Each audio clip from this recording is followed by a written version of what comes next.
बंधुओं, व्यास वाणी से लिया हुआ श्री हरिराम व्यास जी का ये पद समझाता है कि एक साधक के जीवन में कैसी एकाग्रता होनी चाहिए।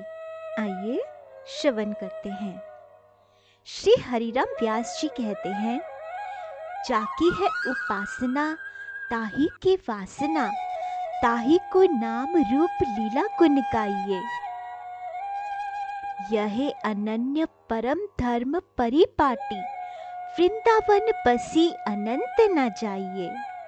सोई व्यभिचारी आन कहे आन करे, ताको मुख देखे दारुण दुख पाइए। व्यास हुई उपहास त्रास किए, आस अछत कित दास कहाइए। श्री हरिराम व्यास जी कहते हैं कि एक साधक को जिस इष्ट की उपासना प्राप्त है, उसे उन्हीं को प्राप्त करने की इच्छा बनानी चाहिए। उन्हीं के नाम रूप लीला एवं गुणों का गान करना चाहिए। यही अनन्य धर्म का पारंपरिक मार्ग है। साधक को अखंड रूप से श्री वृंदावन का वास करना चाहिए एवं वृंदावन को छोड़ किसी और स्थान पर कभी नहीं जाना चाहिए। वही व्यभिचारी है जो अपने उपास्य तत्व के अतिरिक्त किसी अन्य की बात कहे, अन्य कुछ प्राप्त करने के लिए कोई कार्य करे। ऐसे पतित के तो मुख दर्शन से भी असहन दुख प्राप्त होता है। श्री हरिराम व्यास जी कहते हैं कि किसी भी देवी देवता एवं अन्य किसी से भयभीत होने पर आप उपहास के पात्र ही बनेंगे। किसी अन्य की आशा रखने से आप अपने इष्ट के अनन्य दास कैसे कहलाएंगे। अपने एक और पद में श्री हरिराम व्यास जी महाप्रसाद की महिमा बताते हुए कहते हैं, एक पकौड़ी सब जग छूट्यो, जब तप व्रत संजम करी हारे, नेको नहीं मन टूट्यो। माया रचित प्रपंच कुटुंबी, मोह जाल सब छूट्यो। व्यास गुरु हरिवंश कृपा ते, वसी वनराज प्रेम रस लूट्यो।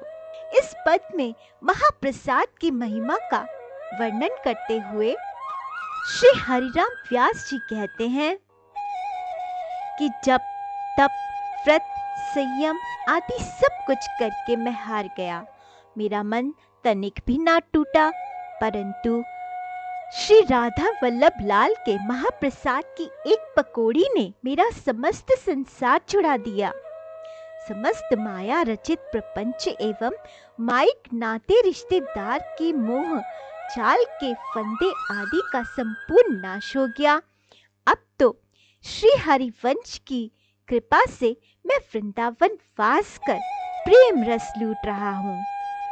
क्योंकि जब श्री हरिराम व्यास जी एक बार वृंदावन आ गए थे तो वो जाना नहीं चाहते थे वापस अपने घर, लेकिन उनके सगे कुटुंबजन उन्हें लिवा लाने आ जाया करते थे। तो एक बार जब श्री हरिराम व्यास जी ने देखा कि उनके कुटुंबी जन उन्हें फिर से लेने आ गए हैं, तो मंदिर के बाहर सड़क पर झाड़ू लगाने वाले हरिजन को भी देखा। उन्होंने देखा कि उस हरिजन के हाथ में श्री राधा वल्लभ जी का महाप्रसाद है, कड़ी पकौड़ी है। सामने से कुटुंबी जन आ रहे थे, तो उन्हीं के सामने श्री हरिराम व्यास जी ने उन हरिजन के हाथों से वो महाप्रसाद ले लिया और कड़ी पकौड़ी में से पकौड़ी लेकर खाने लगे। जैसे ही ये उनके कुटुंबी जनों ने देखा, उनके पांव वहीं रुक गए। उन्होंने कहा कि ये अछूत लोगों की जूठन खाने वाला अब हमारे काम का नहीं रहा। बस वहीं से वो हरिराम व्यास जी को वृंदावन में ही छोड़कर वापस चले गए। इसलिए श्री हरिराम व्यास जी कहते हैं कि एक पकौड़ी ने उनका सारा संसार नाश कर दिया। इसी से श्री हरिराम व्यास जी कहते हैं, एक पकौड़ी सब जग छूट्यो। अपने एक पद में श्री हरिराम व्यास जी कहते हैं, हरि हीरा गुरु जौहरी, व्यास ही दियो बताई, तन मन आनंद सुख मिले, नाम लेत दुख जाई। श्री हरिराम व्यास जी बताते हैं कि श्री हरि हीरा है और गुरु उस हीरा को परखने वाले जौहरी हैं। इसलिए यदि गुरु द्वारा बताई गई विशुद्ध हरि भक्ति जीव करता है तो उसको तन मन से आनंद सुख मिलता है और भगवान का नाम लेने से समस्त दुखों विकारों का अंत हो जाता है। तो बंधुओं, ऐसी ही रसिक जनों की वाणी से जुड़ने के लिए आप मेरे चैनल को सब्सक्राइब कीजिए, लाइक कीजिए, शेयर कीजिए और कमेंट कीजिए कि आपको ये कैसे लगी। अगली वीडियो आने तक श्री राधे।